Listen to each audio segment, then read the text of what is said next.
Welcome to Envision More. Here, we dig deep into the insights of first-generation wealth builders, unearthing stories of passion, resilience, and relentless vision.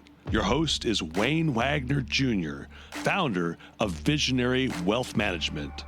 So sit back and dig in. It's time to envision more. This is Wayne Wagner with Visionary Wealth Management. This is the Envision More podcast.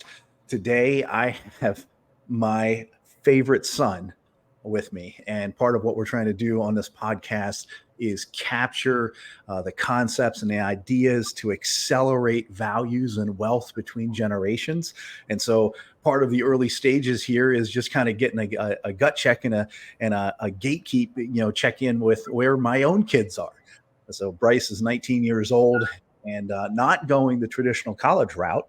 But Bryce, why don't you tell us a little bit about you, what you're doing right now, and what you're expecting over the course of the next few years? So right now, I'm actually working with Shades with Liberty Entertainment. We just acquired the company within the past year or so. They have multiple brick and mortar stores, and they actually didn't have a website up yet. And obviously, that's a huge hole for their income streams. So we went ahead and full steam ahead, tried to get it done within a month or two and produce the best possible sunglasses store that you really could have online. Now we kind of went about it and set it up so that we could get it done within a month.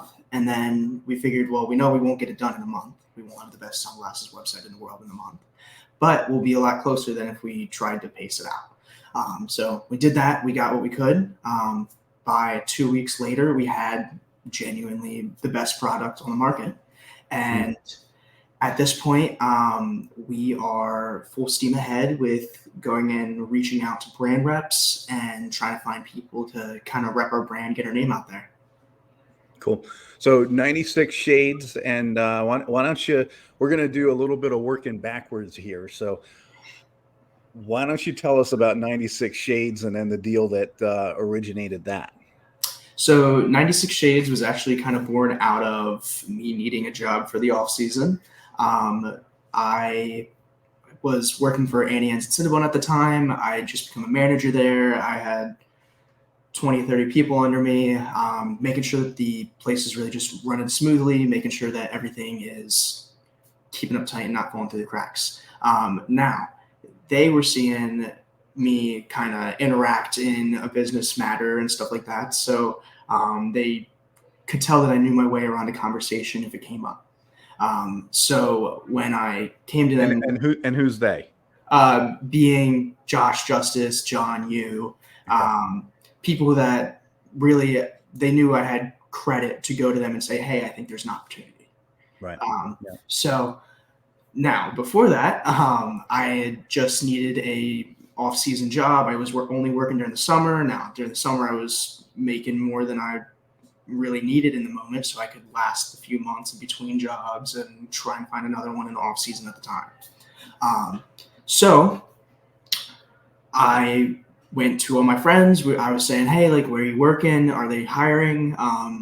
Because for me, like, it doesn't really matter what it is. I know I'm going to work harder than everybody else at it, even if I'm not the best at it. It's really, and that's really the story over and over again that I've kind of had to learn with everything is if you're not working circles around somebody, or everybody really, you're not doing it right. So it's, we went on and I found Jake Booth. He's one of my best buddies. We had just been living with each other over the summer, and Jake was like, hey, I'm working at this sunglasses place. It's cool. They got like high-end brands. We could try on Gucci's and stuff while we're working. Like, yeah, it'll be fun. So I went there. They hired me. I was basically just working in the distribution center.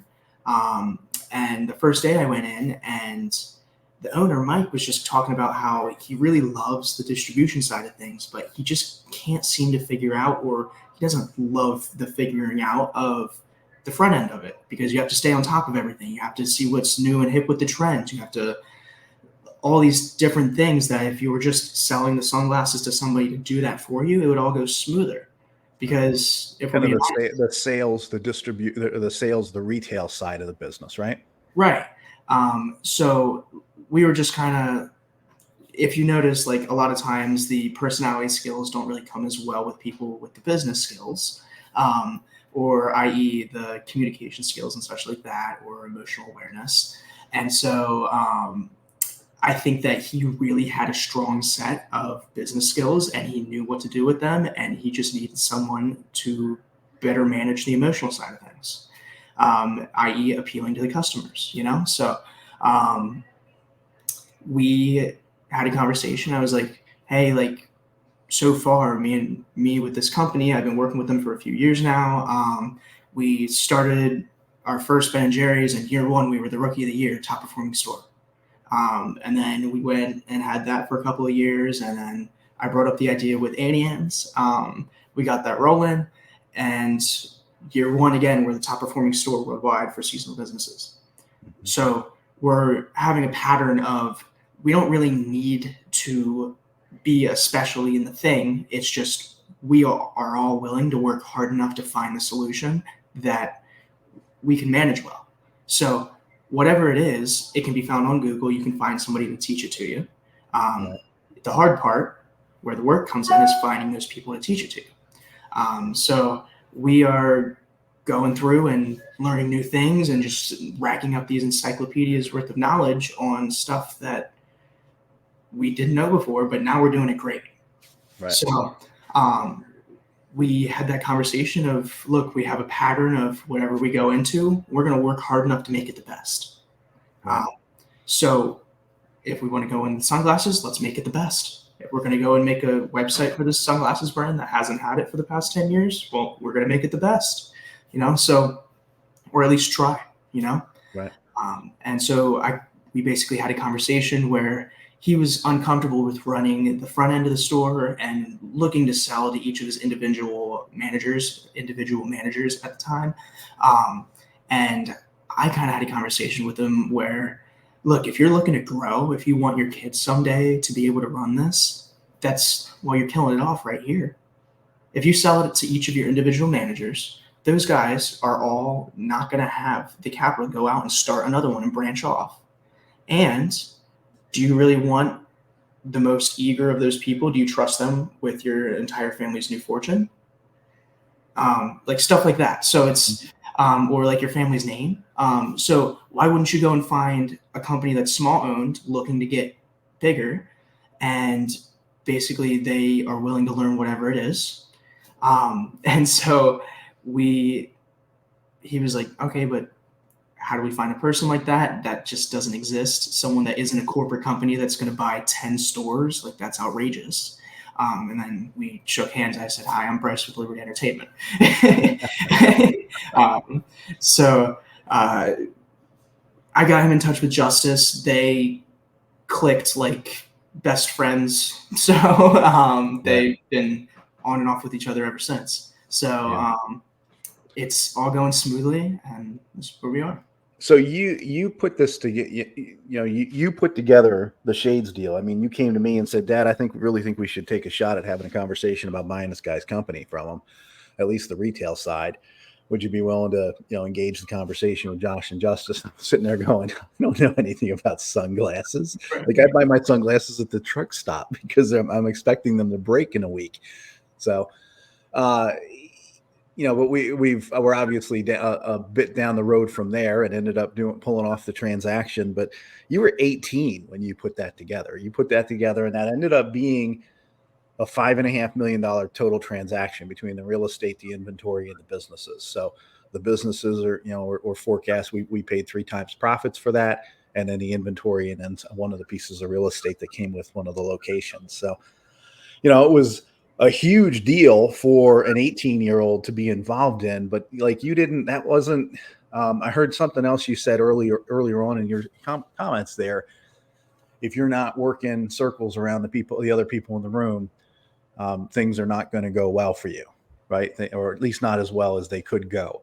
So, and I think that's one of our Wagner family values, is we always want to be the hardest working person in the room, right? Absolutely. So go back though. Let's go a few years back, because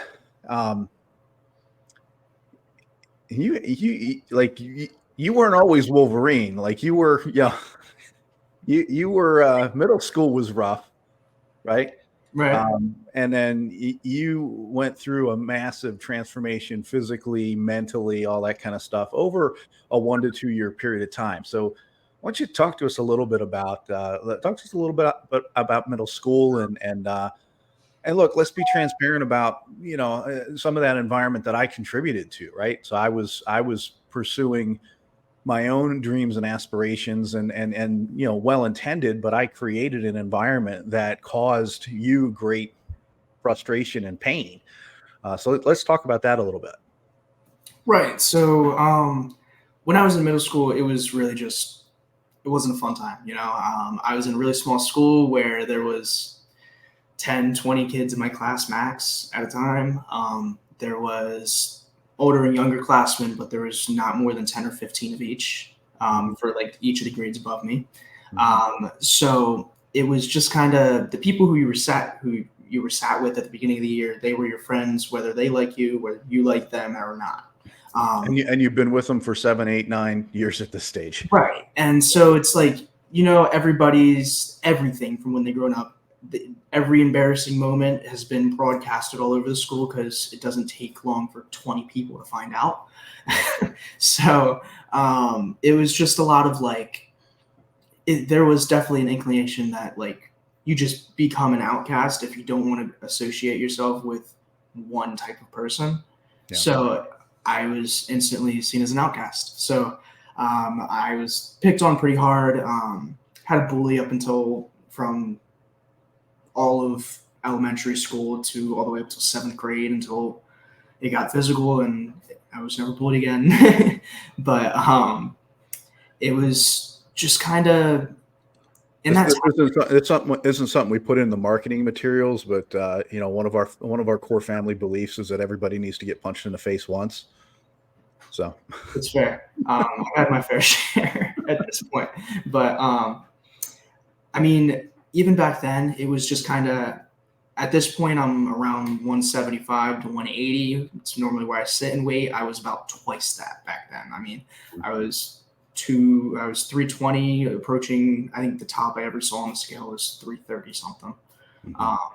And really, as I went into like 10th grade, I was kind of looking around and I was like, all right, everybody around here is running faster than me. The girls look at the guys who have the abs, and that's not the case for me. So I was like, all right, well, something needs to change. Now you changed schools in 10th grade too, right? Right. And so I was kind of going from this absolutely nobody to now you're on the same playing field as everybody else because not everybody knows everything about you. Yeah. New environment, opportunity to hit reset, reboot. Yeah. Right.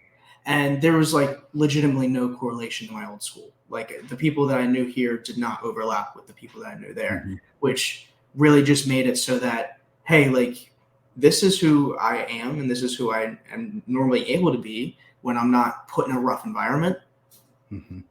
Well, now I'm accepted socially and I make friends and I'm able to go out and join the lacrosse team and be a goalie for them. And then once I decide that I've lost enough weight doing lacrosse, I kind of discover, hey, like I'm getting really low in weight. Now I need to put on some muscle. So instead of doing another year of lacrosse, I'm actually going to go work down at the beach so I can work out every day.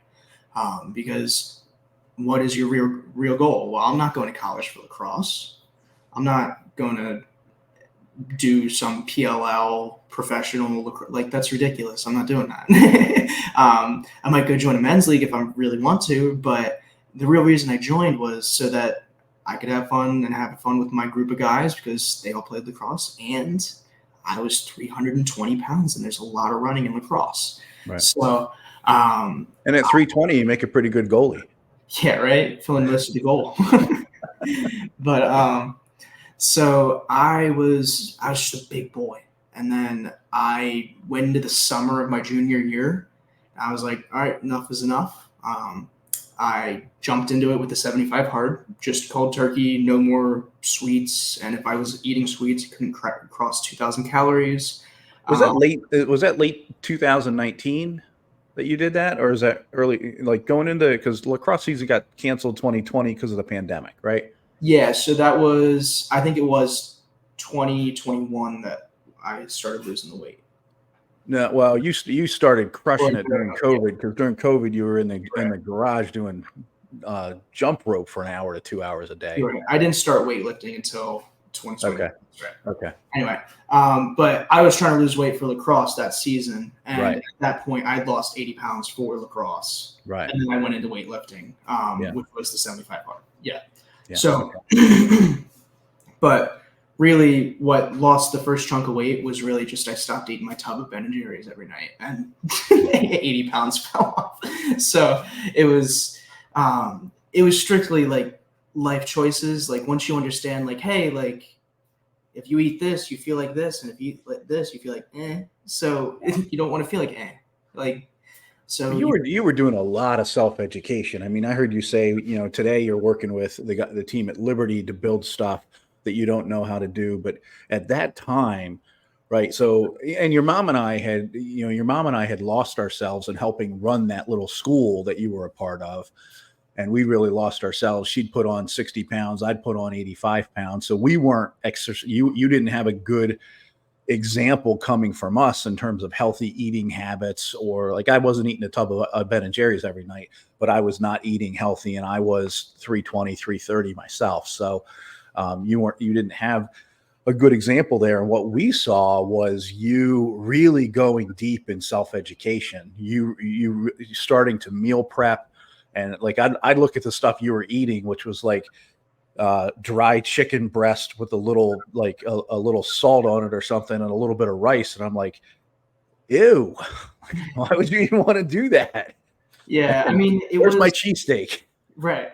And so it was a lot of like, well, what do you want to look like when you're older? What do you imagine your lifestyle being? Well, everything I'm attracted to involves being active. Like everything that I want to go out and do, it's a lot easier if I'm not 300 pounds, you know? Right. So as soon as I connected those blocks together, I was like, all right, well, if I just stick it out right now, well, in 2 months, I'm going to be a lot easier to do exactly what I'm doing right now, so I can do more. Right. So at that point, it just kind of becomes interesting of how far can you push yourself. Every day you go into the gym, you're getting a little bit better. Well, then you constantly feel like you're the best version of yourself. And if you've got a huge amount of motivation in one area and you got the ball rolling and there's momentum, well, that momentum relates to everything in your life. When you're ready to go in one area, you can't just be like, in another area. No, your brain's all hyped up already. You're ready to go. Right. So it's So while you were going through this physical transformation, which you ultimately went on to go from 330s down to like 170, I think you're trying to bounce between 175, 185 now. And that's a radical transformation. No drugs, no pills, no doctors, just, and then, I was doing some testing on testosterone this past year, and you went and had yours tested, and you were like off the correct end of the chart. I was off the wrong end of the chart. So normal testosterone is 880 to 1100, and you come in at like 1370 or some crazy thing. So dude, it was literally, I had been eating like, my cholesterol was also like through the roof.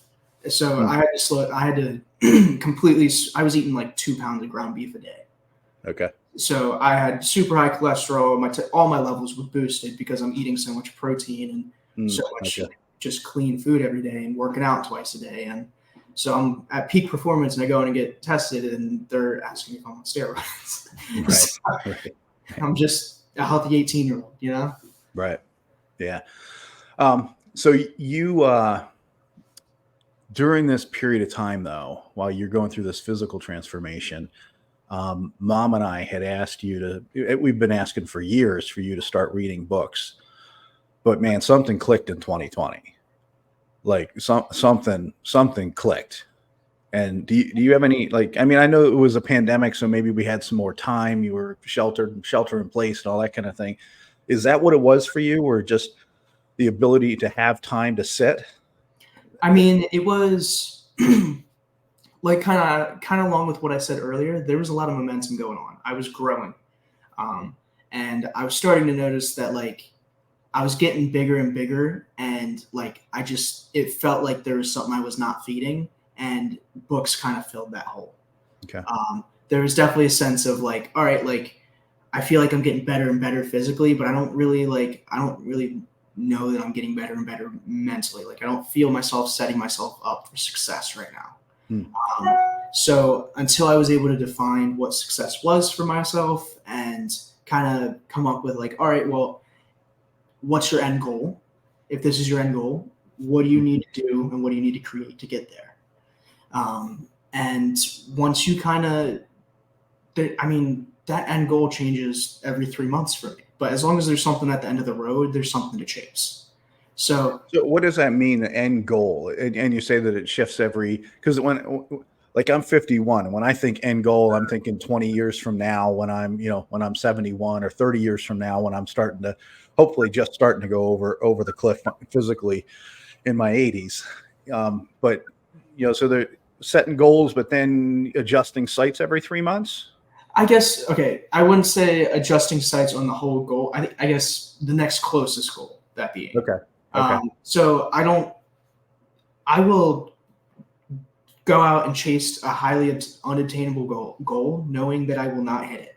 The thought process being, I'm not going to hit that goal, but if I give it my all to get there in a way shorter amount of time, wherever I land is going to be so much closer than where I would have been if I tried to pace out the next year of trying to hit that goal. So give us an example of that. So the 75 hard, I could not break 240. I hit 240 and I sat there for 3.5 months. So I did the 75 hard and I hit it hard. I was doing an hour in the morning and an hour at night working out, sauna during the day, eating exactly the amount of food, exactly what kind, for 75 days straight. Now, the goal there was the perfect six-pack. Now, I knew I wasn't going to get a perfect six-pack because even if I lost the weight, I was still going to have another 20, 25 pounds of just dead skin hanging off me from being 320 pounds. But I knew if I chased it like I could get there, well, I fell short, but I was still 175 by the time the 75 hard ended. I still dropped from 240 to 175. So it was... Can I show a picture? It's an after picture. It's a current picture. All right. All right. So this is that summer, right? So and by that point, it's still not a ripped six-pack, but even the skin is starting to go away at this stage, right? So it's good to be young, Bryce. Yeah, it's I'm chasing it and taking my supplements, so it's trying to just do it the right way so I don't got scarring to get it going the wrong way, I guess. But yeah, that's 2020. So part of what Mom and I have done with you and CJ is we pay you to read books, and we're setting family goals, family impact goals, family lifetime giving goals, things like that. And we're bringing you into those conversations. And then we're asking you to read books to keep up with Mom and I on that front. 2020, you read like 19 books that year. I remember because it cost me a lot of money. It cost me more money that year than you had cost me all the years cumulative before that. But that was the year you turned 16. Do you remember a few of those books that were really pivotal for you? I have one or two in my head that I recall, but yeah, I mean, one that was certainly like made me kind of stop in my tracks was so I had already been managing people for a year and a half, and then I read Rocket Fuel and 1 Minute Manager. Okay, well, you just read that and it's like you just instantly remember all the ways that you treated people that are nothing like this book. Right.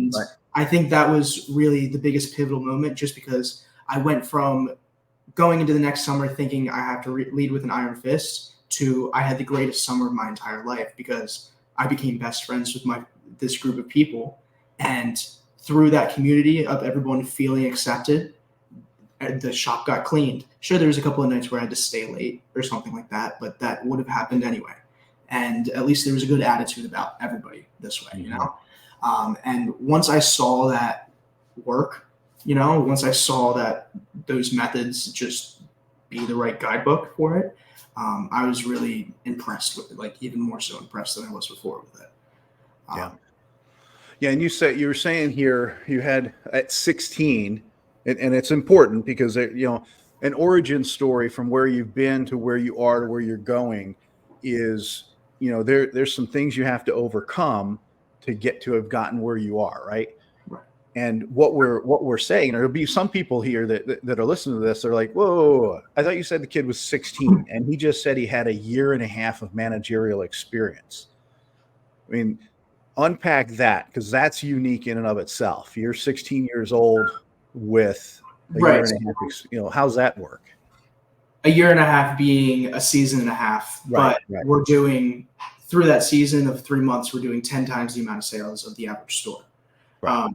So whatever McDonald's you've been to when it's busy, imagine you added twice the crowd. It's right. And that's a lot of times from when we open to when we close. Yeah, and context here is Liberty Entertainment runs Ben and Jerry's, Annie and Cinnabon, escape rooms, Shades, so on and so forth, all on the Ocean City, New Jersey boardwalk.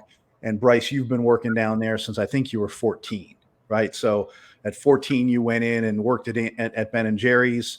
At 15, you went in and helped manage that store. And then at 16, you were coming in hot.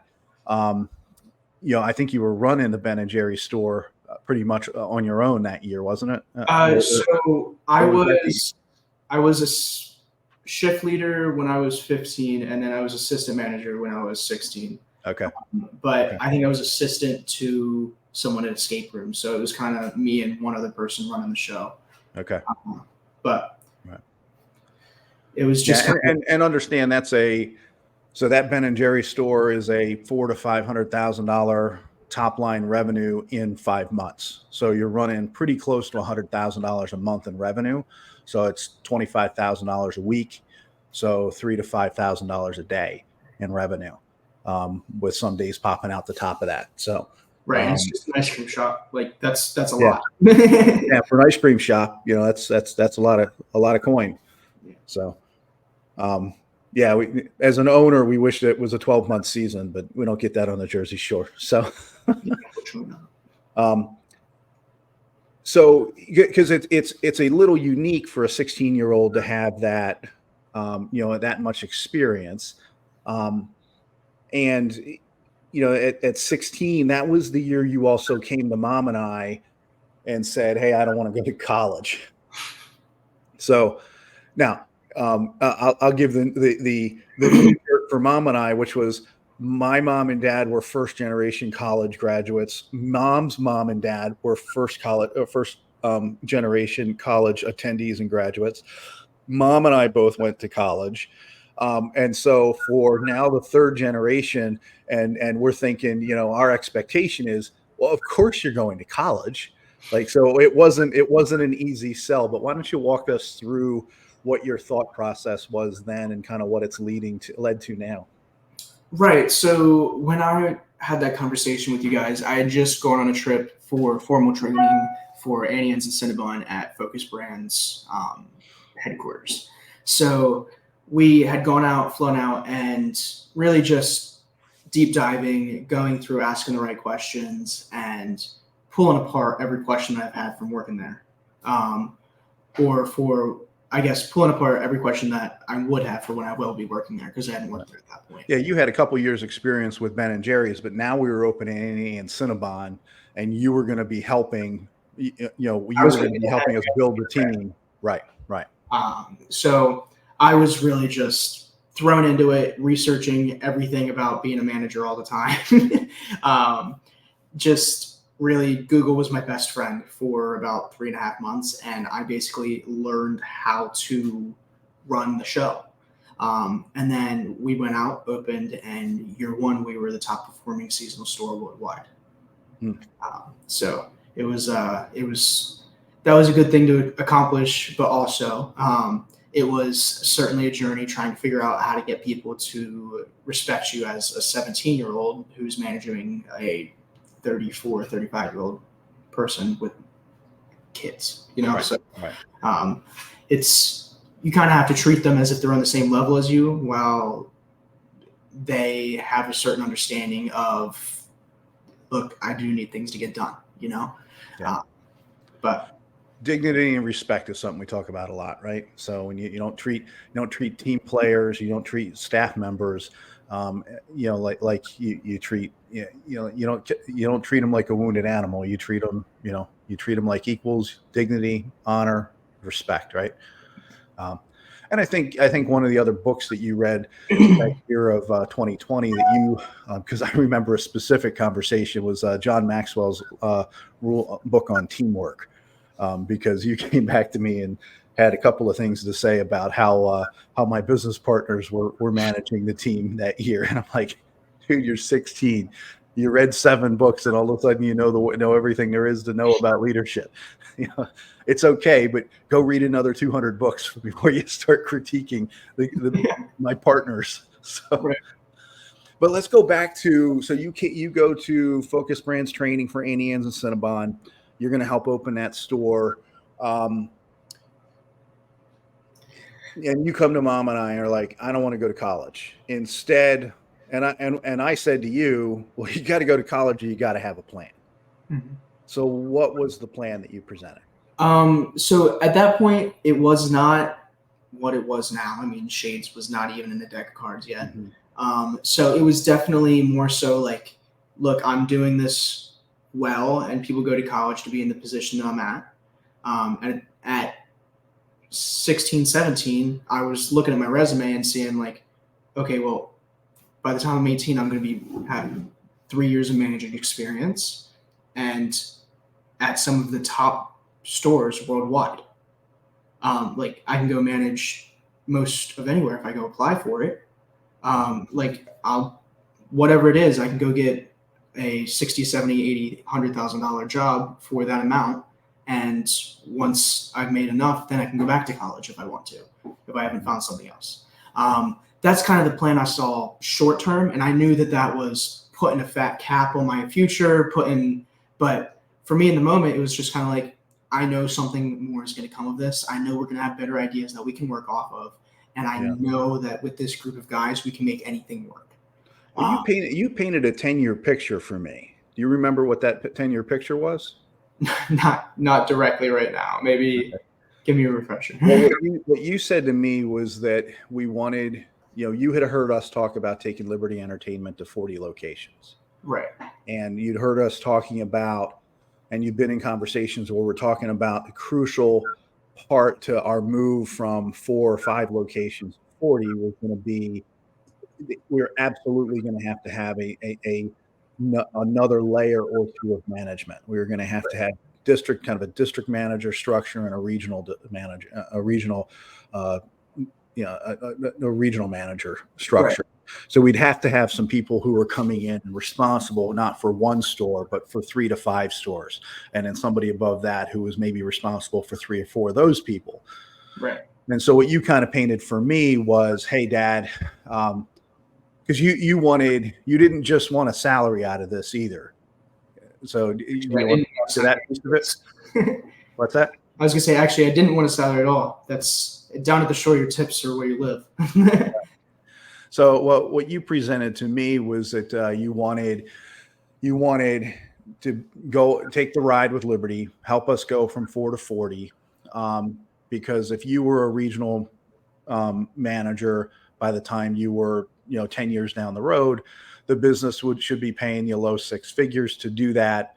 And then you wanted something else. You wanted a pot sweetener. Do you remember what that was?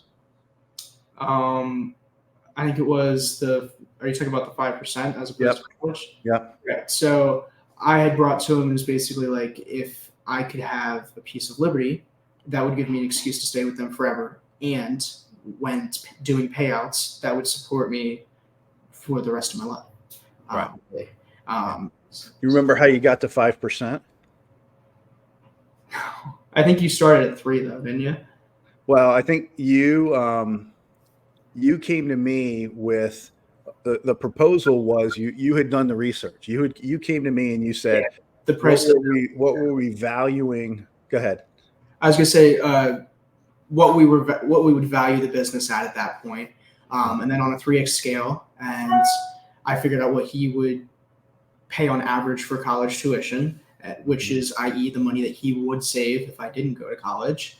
And I was like, all right, well, could we trade that percentage for my college fund? And the deal was yeah. And at this point, I mean, now that's 5% of all of Shades as well. So it's working out. Yeah. So it's what you came to me with was, hey, I know what you guys have valued Liberty at this stage. I know what you spent on my sister to go to college for 4 years. The right percentage there, if you don't have to pay for college for me, is about 5% of the equity of Shades. So if I don't go to college, I want you to give me 5% of the equity of Shades, which I tried to negotiate it down, and I kind of got it kicked under the table by your mother. So, but so that was the trade-off, right? That was hey, I'm not going to go to college, but the plan is I'm going to take an equity stake. I'm going to get an equity stake in the business that I'm helping operate. And then I'm going to grow with the business. And then you're with some exceptional entrepreneurs, Josh and Justice Bowles. You've got some other really gifted and talented people on that team, guys like Sam Bangs.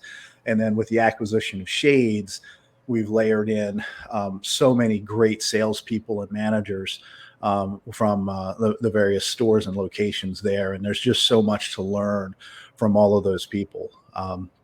So and this past year, as a case in point, I mean, we took Liberty overall from 4 locations to 14 locations in 4 months. Right. So this 2023 was absolutely explosive, exponential growth that I think a couple of us had some pretty anxiety-ridden, sleepless nights there. So not that 18 and 19-year-olds among us, but those of us who are cutting the checks, we're feeling the pain. Right. So, well, cool. Bryce, what do you like? You mentioned Rocket Fuel. You mentioned 1 Minute Manager. I talked about John Maxwell's book on teamwork.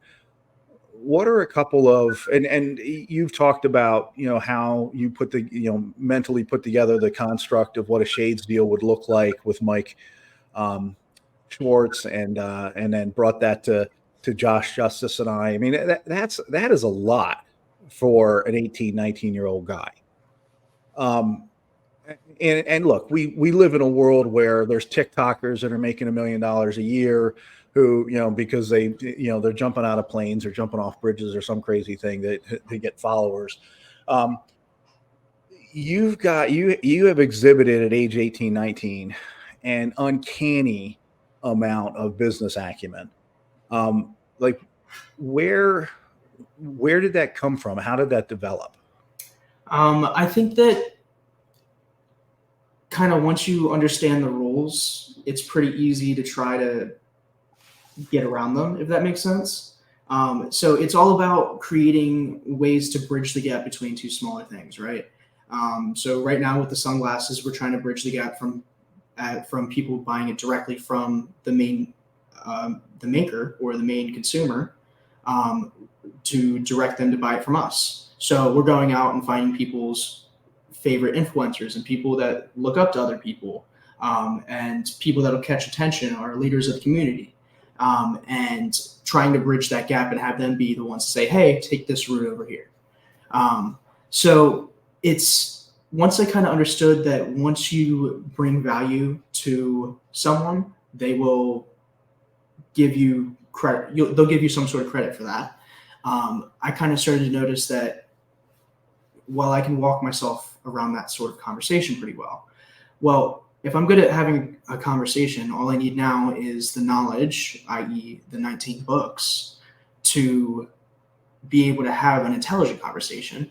And once I started working my way through all that knowledge and working my way through those books, I started to see the things, the patterns that lined up within them, and once you kind of get down how a business can make money, and you have those lists of things in your head and you're constantly looking for them and everything, like eventually the gumball machine is going to spit out a ball and something's going to work out. Right. So if I'm sitting there and I'm spitballing 100 ideas to someone, eventually one of them is going to be like, hey, that's not too bad, right? And I started to notice that, like, okay, well, the faster I can create these ideas and throw them out in my head, the faster I'm going to get to a good one. Well, all of those things correlated to each other and how they worked out. Well, now I'm able to talk with other people because I have figured it out on my own.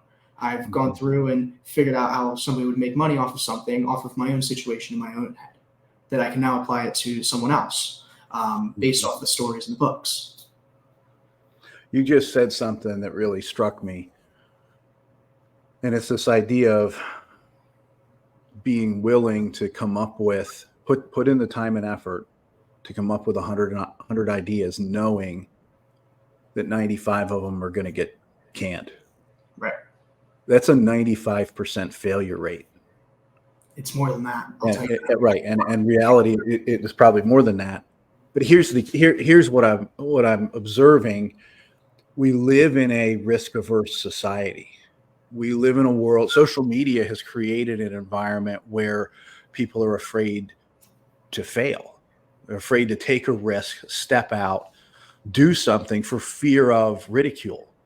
And I would say, like, you and I have had conversations about when, like in middle school, everything you put online lives forever. And it felt like it was, your weakest moment, your worst interaction could be brought up over and over and over again for years, and how disastrous and how painful that was emotionally for you to have those things still out there. And today you don't like me sharing even pictures of you back then, because you're like, well, that's not the guy I am. Right. You were my little guy at that time, but that's not the man that you are today, or the man that you want to become tomorrow. And so, but I do think in our society that has those painful lessons of middle school tend to stick with people. And so they get kind of genetically predisposed to avoid failure. Right. I think there's multiple ways you can take that, right? So if you're getting bullied every day, eventually you're either going to crumble into this ball and feel like you can't go out and fail and you have to succeed if you're going to make an effort, or if they're going to push you so far that you snap and you don't care what anybody else thinks about you unless you have some sort of tie to them. Right. So I think that was me. I think there was a certain point where I had enough and something snapped within my head, and in a sense, and it was really just, I went from, maybe we say clicked instead of snapped. Yes. Yeah. Right. Something clicked in my head, and it was just kind of like, okay, well, everything that someone says has so much leverage over the way I act. Like, anytime someone's saying anything about my weight, I can feel my blood boil. And I could not understand what was going on. And then one day, I did something about it. I went to the gym and I noticed my blood was boiling. I went to the gym and immediately everything calmed down. Well, then you start to realize that, like, well, nobody else is going to stop your blood from boiling. You have, like, no one's going to save you from that. You have to be able to, like, control yourself. And that was really the way that I got control. Was when you go to the gym, there's this sense of calmness and peace afterwards, of just all the endorphins releasing, really. And I had legitimately never been healthy enough to entertain the thought of feeling those endorphins. So once I started noticing that, wow, like, I'd never felt true peace before, I dove so hard into that. And that's really what pushed me forward on that journey. Right. I think there's a pattern, that idea of, because you and I got into this actually in counseling, where when you were 12 or 13, We weren't in crisis, but before we got to crisis, like I saw the time coming at age 15 to 25 period where guys and their dads usually lose each other. I saw that coming up quick and I was like, no, no, no, no, no. I have got to do everything I possibly can to keep us tethered during that 15 to 25 period because there's so much opportunity for Bryce to accelerate between his ears and in life during that period of time if we can retain the communication. But I was going into that. So I was going to that season when you were 12 or 13, and I was seeing stuff in me that ironically was an echo of what it was. It was a mirror of what had happened with my dad. Right. So my dad, who's, a God-fearing, good guy, married to his first wife, married to mom, and has done everything right. But dad didn't have a career. He didn't, that was, and he didn't have a context for where he earned a lot of respect. So in community, church, work, he didn't get a lot of respect. He was a little bit like Rodney Dangerfield for some of you older folks. Remember the old comedian, the guy that gets no respect. That was dad. And so part of my construct growing up and when I became an adult was I'm going to be a guy who earns respect. And so I pursued a career and I pursued influence and I became someone who, when I walked in a room, I've earned respect. And then when I was coming into my house, I found you interacting with me in the same way that I interacted with my dad, which was, well, nobody else, my attitude was nobody else respects you. I'm not going to respect you. Your attitude seemed to be, well, everybody respects you, but you haven't done anything for me. In fact, you still got me stuck in a school where I get bullied every day, and you're donating the money that keeps that school afloat, that enables my bullies to pick on me every day.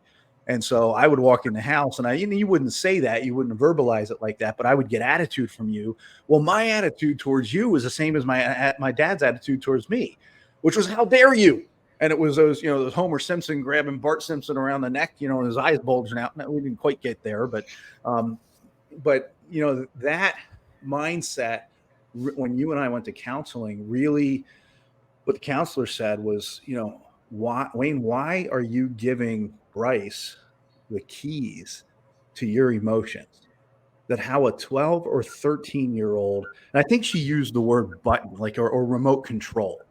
I think she said, why are you giving Bryce the remote control to your emotions when you're giving that remote control of your emotions to a 12 or 13-year-old who is going to be predisposed to say, hey, when I push this button, Dad's hair catches on fire. How many times can I push that button before dinner? Right. And then but if a 12 or 13-year-old, and that really was no different than how I treated my dad when I was that age. But nobody gave my dad that analogy. And so my dad and I had an estranged relationship for a lot of years. That was that perspective for me was so massive, but it's so applicable now in that, like, how we all have an emotional remote control and we choose day by day, minute by minute, whether we're going to give up control of that remote control to somebody else. Right. So have you found that to be true? And yeah, absolutely. I mean, it really comes down to, like, there is a sense of, like, if I know that if I were to be put in that situation again, my go-to is not always mentally handle it. So I had to become mentally strong enough to not get physical. I think that is another reason for the books, really, was I was turning into a very agile young guy and really way too strong I was benching 285 pounds when I was 17 years old, just too strong for that young of an age, for especially where I was at mentally. We took the test. I had raging testosterone, and I really had no real mental process to handle that either. Mm-hmm. So, even when I was going from 17 to 18 and some of the time when I was 18, we were really butting heads still. When in reality, it was just my body has grown so much, and I'm so much further along within my physical world that that's my strongest attribute. That's the best thing about me I got going. So of course I'm going to whip that out when I'm getting into a fight with someone. So it was really just learning how to mentally be under control was a big reason for the books. Well, yeah, and you and I ultimately found things like late at night we can't have serious conversations, and because when if any kind of conflict arose after about 9 o'clock at night, it was going to be a major confrontation. It was primarily because we were both really tired, right? And so we're physically tired, and so our buffers and our filters are down, and it's just like it's so easy in that kind of a situation when your filters come down. To say something that's like, hey, we're having a knife fight and somebody pulls out a nuke, and it's like, yo, hey, you just burned this thing to the ground, or I just said something, I did not mean that. There's so many opportunities. So we had to find ways of interacting. And then I think for us, a safe word was really key, to just give each other the right with a safe word to go, nope, hold on, this stops right now. 24 hours on that conversation. We'll come back within 24 hours, but not another word right now. Right. So that became so key. I think that gave us the ability, some construct and some context to be able to put things on pause and come back with a little bit of sleep, or at least exhale a couple of breaths. Right. So, if you're looking at other people who are teenagers or going into college, you're not going to have a traditional college experience. So you're not, but if you're looking at how you think versus maybe how some of the other folks in your sphere think, what would be one or two points that you would say, hey, here's some opportunity for improvement? For me or for my peers? For your peers. Well, one thing is just going to be really just discipline. I think that's something that I kind of became very acquainted with when I started working out, because that's what it's all about, right? It's about what you're doing most of the time. Most of the time, are you not working and not catching up with friends, or just ditching your friends? Like, what's going on, right? So as far as my peers, I think there is a sense of lack of discipline and lack of wanting to keep your body at peak condition. But that really just comes with time, though, right? Like, I understand that I'm not mentally where I should be as a 19-year-old. I can't look at other 19-year-olds and say, you don't fit in with me. That's not fair. But I can look at my other 19-year-olds and say, hey, it's hard to get a date if you come at it from that perspective. That's also fair. But I can look at my other 19-year-old friends and say, hey, you're not going to be the iron that sharpens me, but I can certainly be a stone for you. So it's kind of being able to shift that mindset of, okay, I'm going to let these guys be the ones that I learn from, and then I can go have fun with these guys. There's a sense of that's such a rich analogy, Bryce. You're not going to be the iron that cuts me, but I can certainly be a stone that sharpens you. Right. That's good. That's a good line. So, but good. There's certainly a sense of just applying that to really everything. Right. We're shooting this early 2024. We're just about to go away for our annual planning retreat as a family. At that point, we're going to be talking about 1, 3, 5-year goals. Like, what do you want 5 years from now? You're going to be 24 years old. Let's call it 25. By age 25, what do you want life to look like for you? Married with 6 kids? What was it? Yeah. Married with 6 kids? I don't know about all that. By 25? Is that what you said? Yeah, I said 25.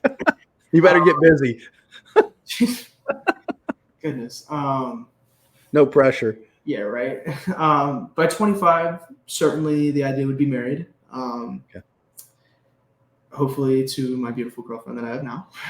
But the idea would be exploring life in that area and that relationship with her, as well as continuing to keep the ball rolling forward, or the ball snowballing down the hill, with 96 Shades. I'm thinking I'm kind of fitting in there right now. I'm figuring it out, and it's choppy to like figure out, but once you start putting the pieces together, the puzzle starts looking right, and things start falling together. Okay, good. So Shades, Liberty on the work side. We haven't mentioned her name, and I'll leave that. It's for you to mention her name, but there's a young lady involved here, and we're exploring some things there, so which is great. So, well, good. Bryce, what if you had one or two thoughts for our listeners here on this topic of envisioning more? What would your thoughts be? I think just my thoughts would be something along the lines of, I would say just be sure to have goals. If you're working towards something, it should be something that you're not going to obtain. It should be something way bigger than wherever you want to land, because on your way up to that real big goal, you're going to land somewhere further than you would have if you had a smaller goal. So if whatever you're doing with everything, just try and overshoot, and you might make it, Good stuff. So have goals, and make them bigger than what you think you can reach. Right. That's good. That's really good food for thought. Bryce, thanks so much for being here today. I think this is probably a good spot to cut it off. Thank you for making the time to do this. And I, as dad, I'll say it publicly, I'm really proud of you. I love you very much. And I'm excited to see where the months and years take you from here. You and me both, man. Thank you for having me. It's gonna be a fun trip.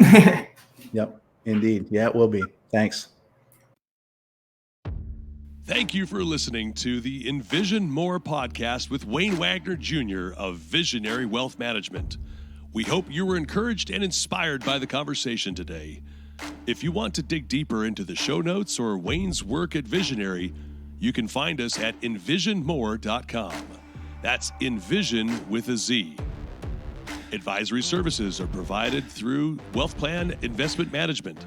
Wealth Plan Investment Management and Visionary Wealth Management are separate entities. The content is developed from sources believed to be providing accurate information. The information in this material is not intended as tax or legal advice. Please consult legal or tax professionals for specific information regarding your individual situation. The opinions and material provided are for general information and should not be considered a solicitation for the purchase or sale of any security. Thanks for listening.